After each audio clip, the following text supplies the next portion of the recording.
नमस्कार। मैं अनिरुद्ध और आप सुन रहे हैं जस्ट अनिरुद्ध। आज मैं आपसे एक सवाल पूछना चाहता हूँ। कोई मोटिवेशनल सवाल नहीं है, ना ही कोई प्रोडक्टिविटी वाला सवाल है।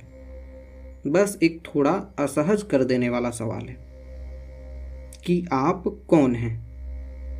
अगर आपकी उपलब्धियाँ आपसे छीन ली जाए, न डिग्री, न मार्कशीट, न वो जॉब टाइटल, तो आप अपना नाम क्या बताएंगे?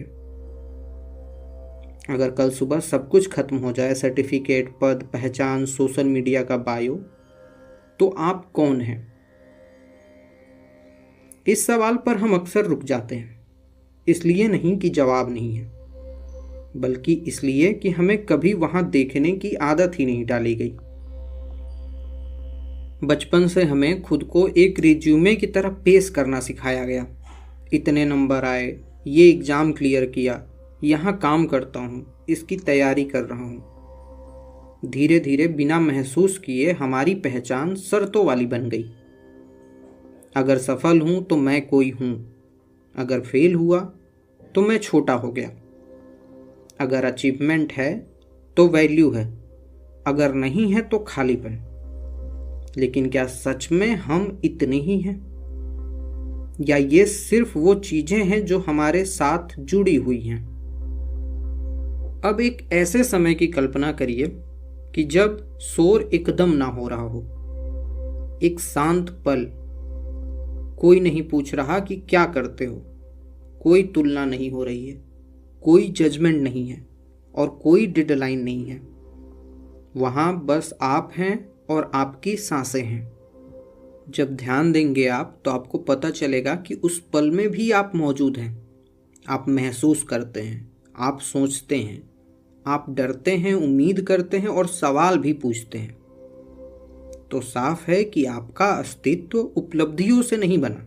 फिर हम ऐसे क्यों जीते हैं जैसे वही सब कुछ हो?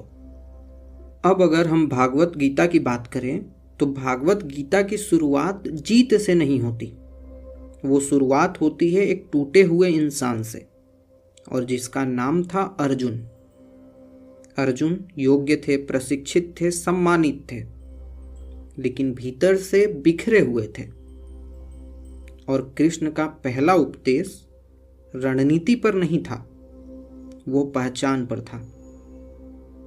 कृष्ण असली मैं को हर बदलने वाली चीज से अलग करते हैं। शरीर बदलता है, परिस्थितियां बदलती है, हार जीत बदलती है, प्रशंसा और निंदा भी बदलती है, लेकिन आप इनके साथ खत्म नहीं होते। गीता कहती है कि आत्मा अजन्मा है, अमर है, अविनाशी है। जैसे इंसान कपड़े बदलता है, वैसे ही आत्मा भूमिकाएं बदलती है। आज छात्र हैं, कल कर्मचारी होंगे, कभी सफल भी होंगे, कभी खुद में ही खो जाएंगे। लेकिन जो इन सबको होते देख रहा है, वो आत्मा, वो आप हमेशा रहेंगे। आप अपने नंबर नहीं हैं। नंबर माप है, पहचान नहीं। रिजल्ट, परफॉर्मेंस बताता है, आपका मूल्य नहीं। और जो खो सकता है वो आप नहीं हो सकते। नंबर आज हैं, कल नहीं रहेंगे, लेकिन आप आज भी हैं और कल भी रहेंगे। भूमिकाएं कपड़े हैं, अभिनेता नहीं। छात्र, टॉपर, फेलियर, ऑफिसर, बेरोजगार, ये सब भूमिकाएं हैं। जीवन के नाटक में अस्थायी किरदार। और गीता इसी के बारे में चेतावनी देती है कि अपने कपड़े को अभिनेता मत समझो। भगवत गीता का कर्म योग भी हमें यही सिखाता है। आपका अधिकार कर्म पर है, फल पर नहीं है।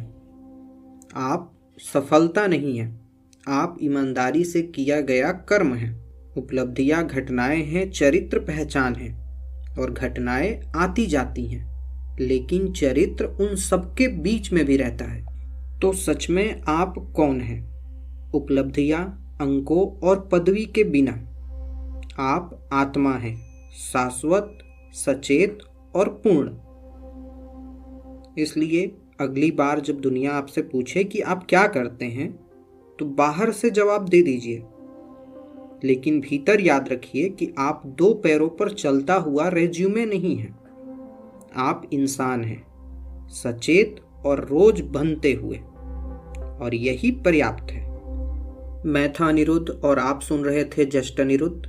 अगर आपको ये वीडियो अच्छी लगी हो, ये बातें अच्छी लगी हों, तो अपने दोस्तों तक शेयर करें और हमारे चैनल को सब्सक्राइब भी करें।